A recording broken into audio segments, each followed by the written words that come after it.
This week on the Anxiety Slayer podcast, we're answering listener questions about some of the practices we've been discussing for managing the disassociation that can come with feeling anxious.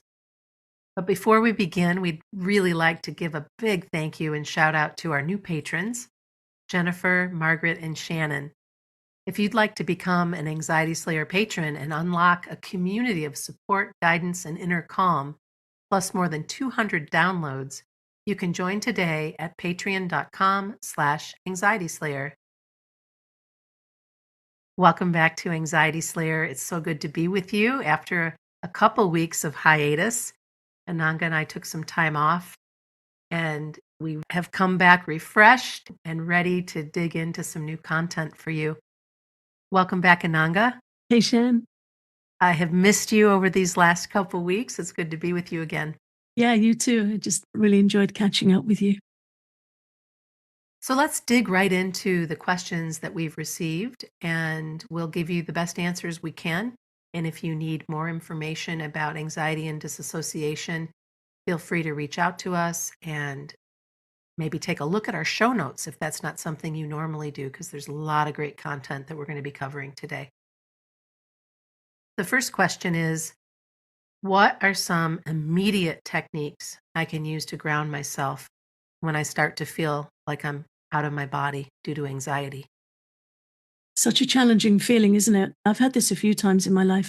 I first experienced it when I was quite young, about 16, 17, and really didn't feel like I was in my body. I felt very disconnected and very scared. And it's good to know that that can happen to any of us with anxiety, and good to know what we can do to help. So what I didn't know then, but we do now, is that when we start to feel this awful disconnect where we feel like we're not in our body, we're not in control of our body, and we just feel like we're kind of checking out, grounding techniques can really help bring us back into feeling safe and secure.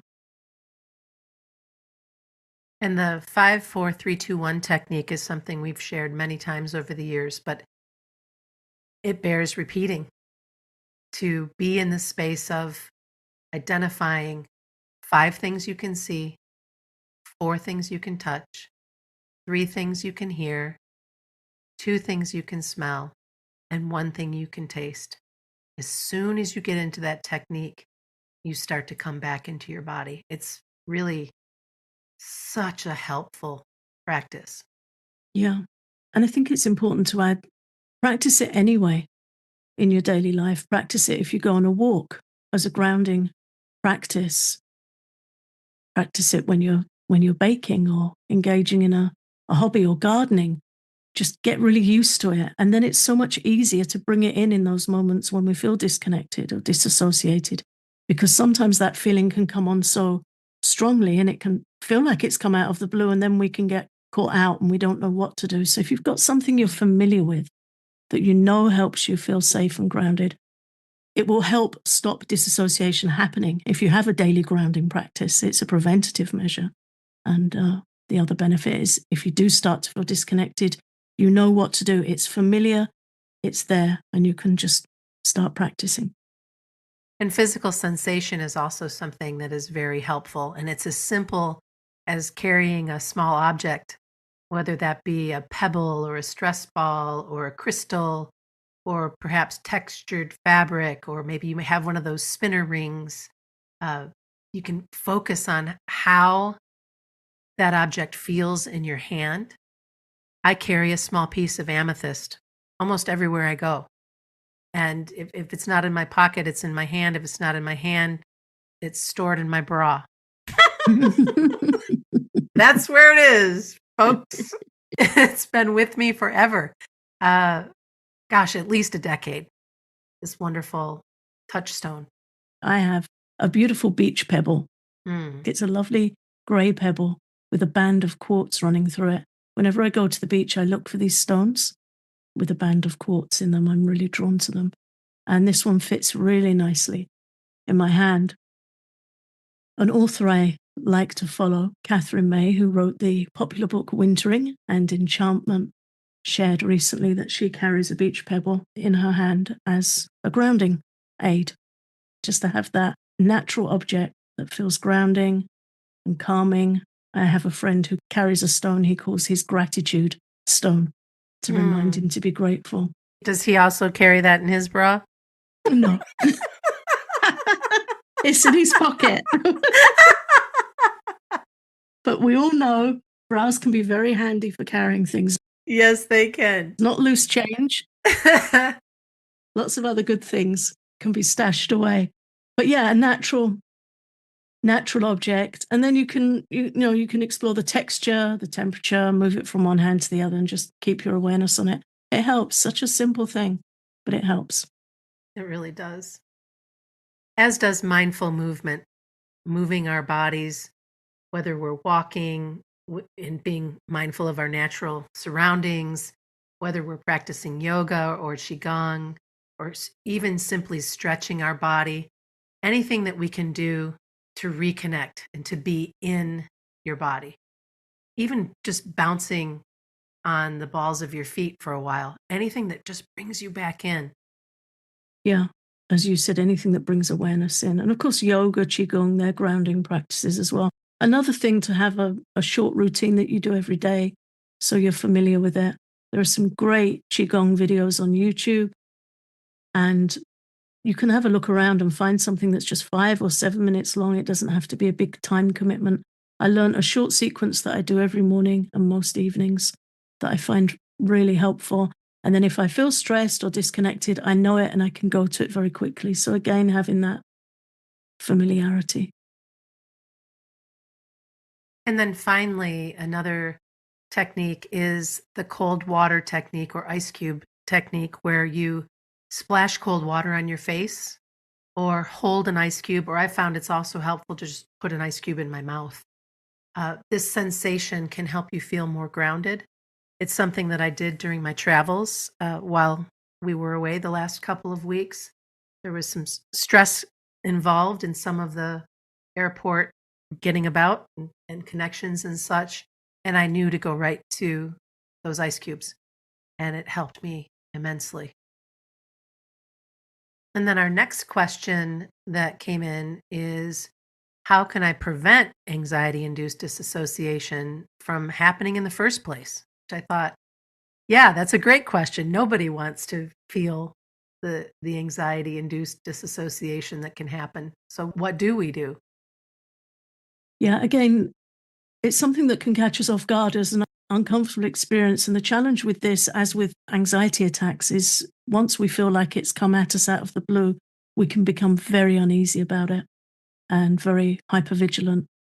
And what really helps is, again, go into the techniques that help general anxiety anyway, the things we always recommend that help anxiety, just to help you feel grounded, help you feel more present, and to help you feel that you've got something you can turn to that you know is going to work for you. So it could be a regular mindfulness practice, engaging in daily mindfulness or meditation exercises to help you settle into the present moment and feel very aware and with the present moment. That's something that's going to prevent these feelings.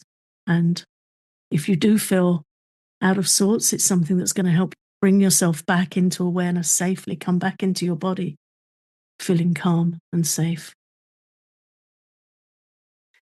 Almost everything we share today or are sharing today is about the choices that we're making, and to know that you have a menu of choices to choose from. So whether it's a regular mindfulness practice, like Ananga just mentioned, or whether it's daily practices to manage your stress through breathing exercises or hobbies you enjoy. This time of year, I'm in the garden as much as I can be and find it so grounding. But I also love to cook. There are several of you who love to bake, or maybe you go birding, or whatever your hobbies are. This is a wonderful, wonderful choice to prevent disassociation, is being in your life and doing the things that you love with great joy. I read an email this morning from somebody that I followed for years, an Ayurvedic teacher called Robert Swoboda. And he shared that wherever we direct our attention, that's where our pran goes, our vital energy, and our mind goes. Wherever our attention goes, that's where our energy goes. And he said this makes it essential for us to pray, meditate, exercise, eat right, and engage in healthy practices that ground us. And he describes that as an active cultivation of a calm and stable inner environment. And that the more we can do that, the more protected we are from being knocked sideways when something comes our way. And you'll begin to notice if you start watching your patterns that when you start to feel anxious or stressed, your energy becomes quite scattered, it becomes dispersed. And our mind can take us on quite a ride where it's dragging our energy around into thinking about worst case scenarios, all kinds of things. But if we have these practices that help us gather our energy in and just feel safe and still, then that's going to prevent all kinds of nervous episodes and give us more resilience. And sometimes it's a matter of just inviting all of the energy back into your body, inviting all of when you start to feel scattered. That's something that I do anyway, is like, okay, I'd like to invite all of my bits to come back to me. Yeah. I don't need to have all of this scattered about. I want to pull it back in because I know that when I do that, I find relief very, very quickly. Mm.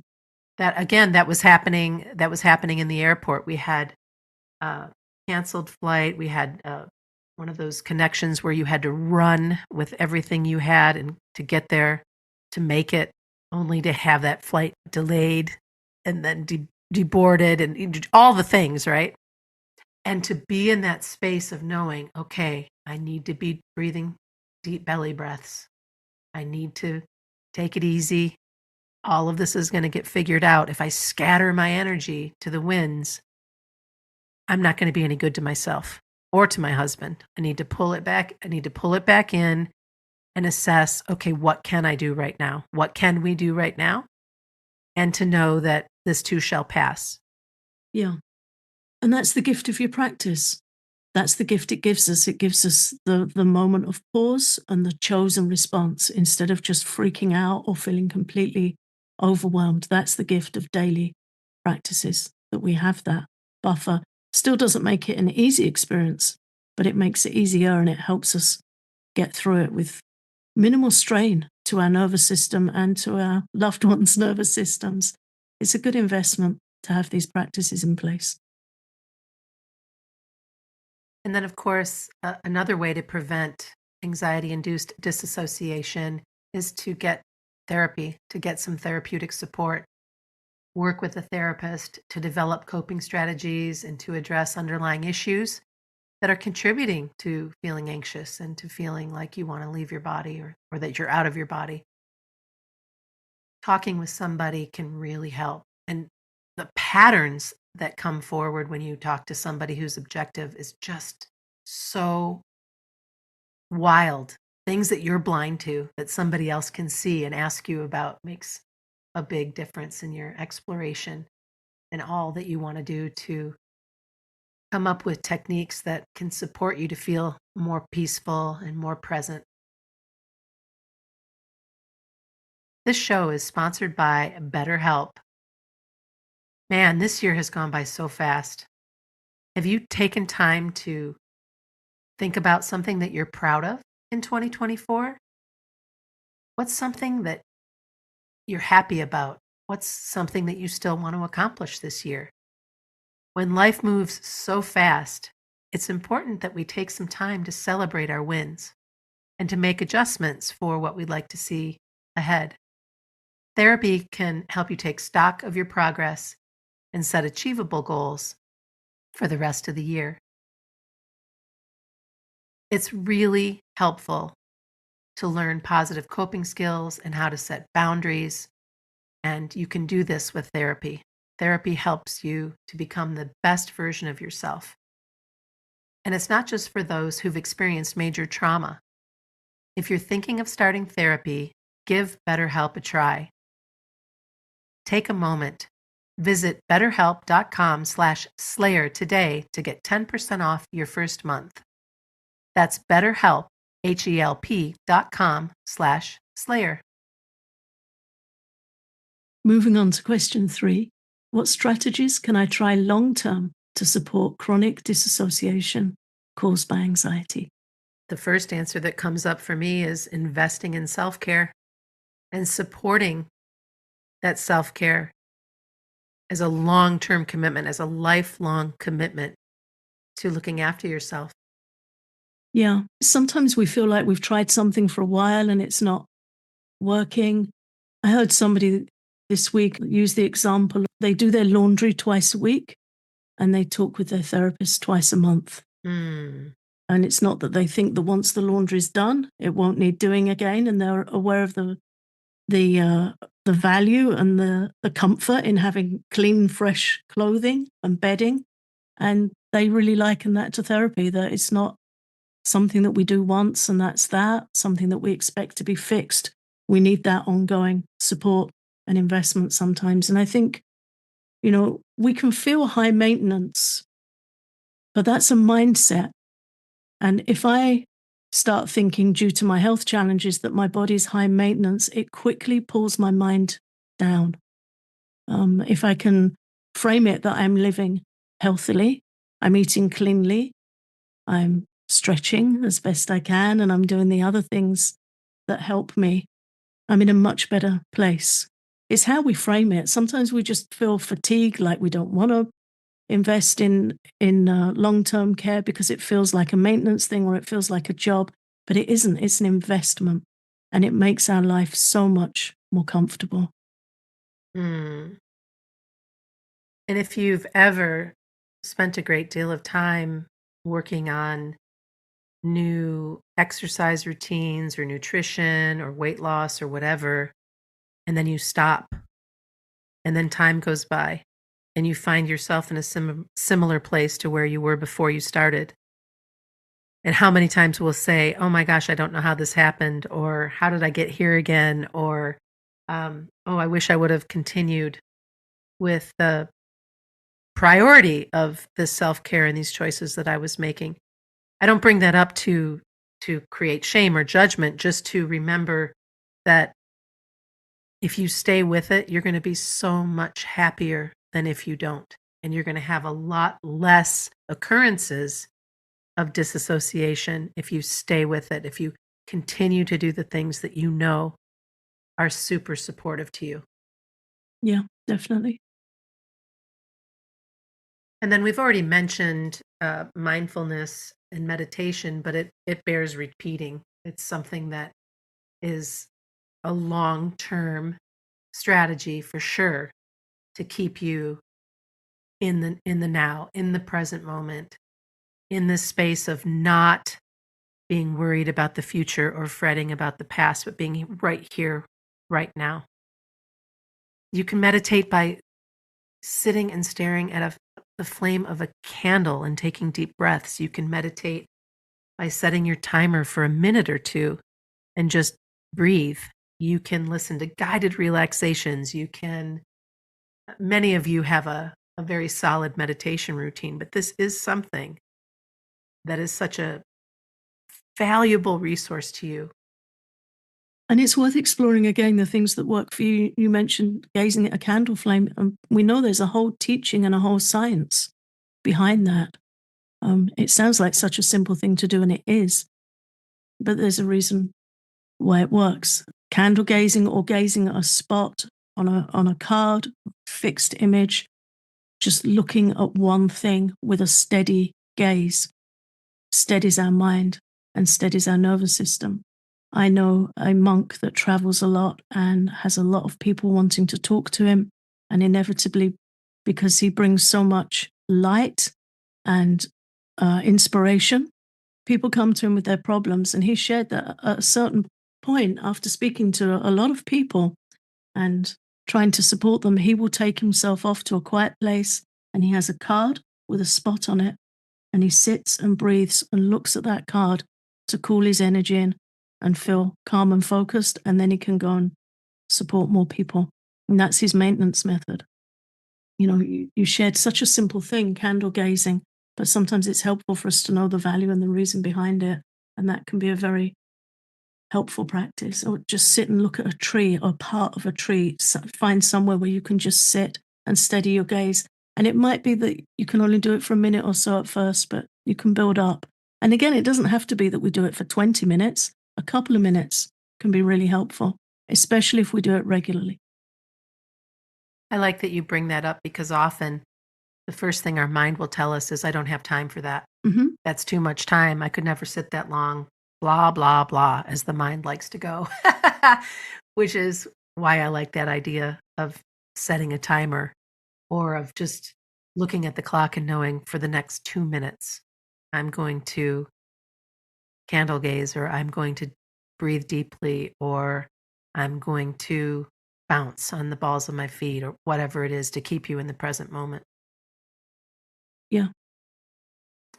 And then, of course, we couldn't talk about long term support and strategies without talking about our relationships and the quality of our relationships and how important it is to build and maintain supportive relationships, to be in that place of knowing that you're fully supported and you're feeling connected to those that you love and that you're allowed to occupy all the space that you're in just as you are.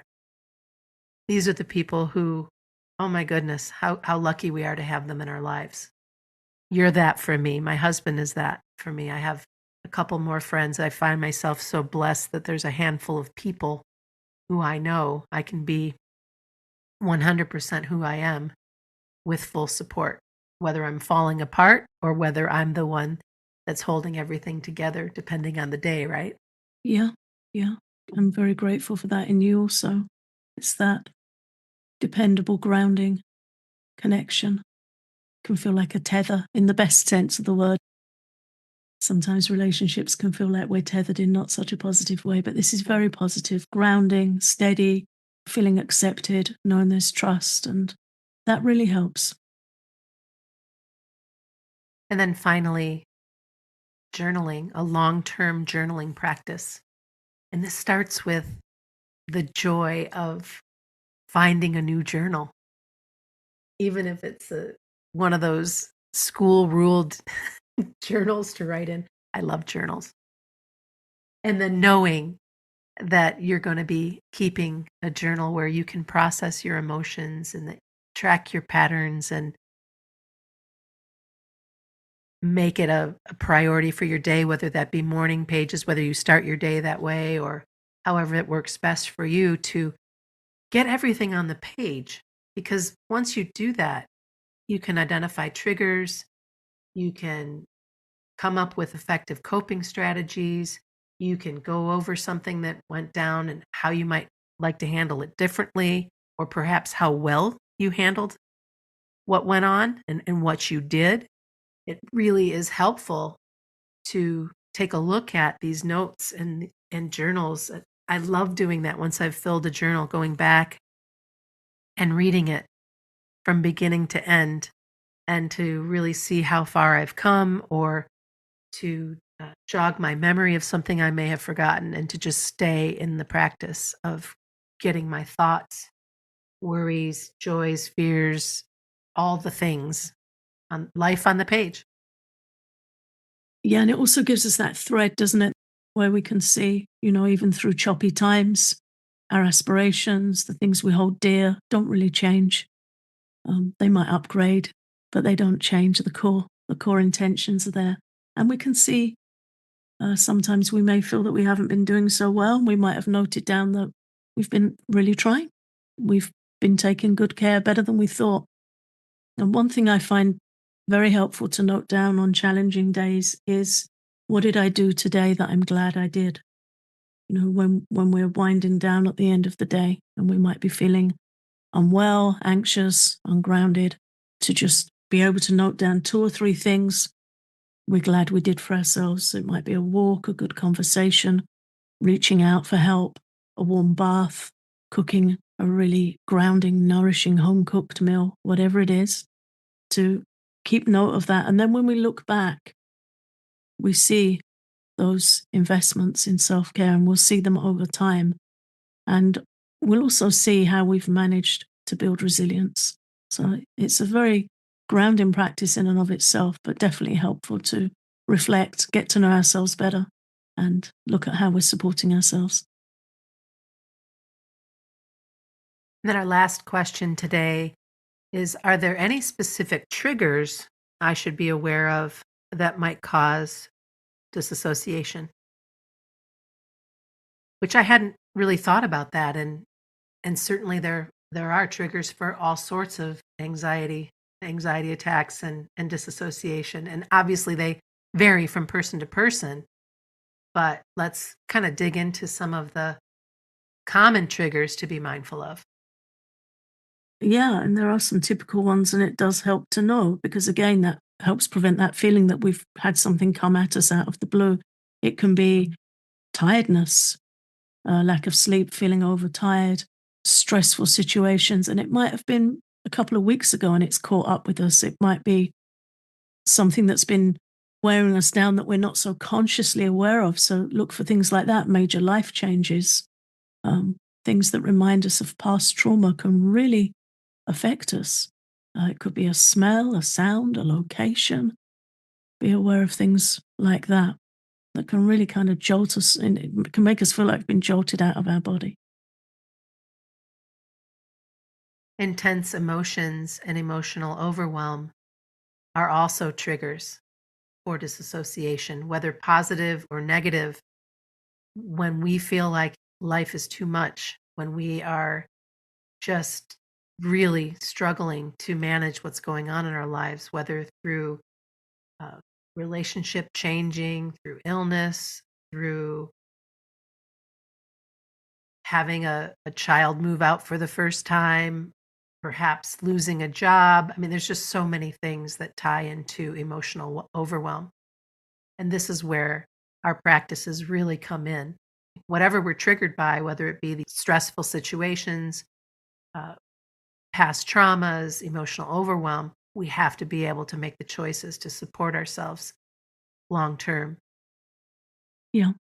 Something I've really noticed that can set off feelings of disassociation for me in the past has been illness. I remember one incident where I had the flu quite badly for a week or two. And when I'd recovered, I went to visit a friend and I was sitting in her lounge and I just started to feel so strange, like I wasn't there properly, couldn't connect with my surroundings properly, couldn't connect with her. And I was aware that it was from the illness. It had made me very airy, spaced out. So as I was talking to her, I really looked into her face and tried to connect with her. And then she had this lovely soft rug on the floor where we were sitting. So I put my hand in the rug and I was scrunching up the rug and feeling the rug, taking deep breaths. And gradually I settle back into myself. It can feel such a strange sensation when it begins to happen. So, yeah, it's helpful to know the things that can trigger it. Otherwise, we tend to blame ourselves and think, what's wrong with me now? But it's good to be able to look at, especially tiredness, lack of sleep. Yeah, those things. Just really keep an eye on the things that, anything that can make us feel ungrounded and scattered. And then we've already shared the things you can do to help remedy those. Mhm. We want to thank you for sending your questions to us and for your engagement in the podcast. We're incredibly grateful for you and hope that you continue listening to Anxiety Slayer. Thank you so much for listening. If you love our podcast, please consider exploring our Patreon for loads of Anxiety Slayer extras for calming anxiety, including exclusive posts, guided meditations, tapping sessions, popular episodes, and more. Learn more at patreon.com/anxietyslayer.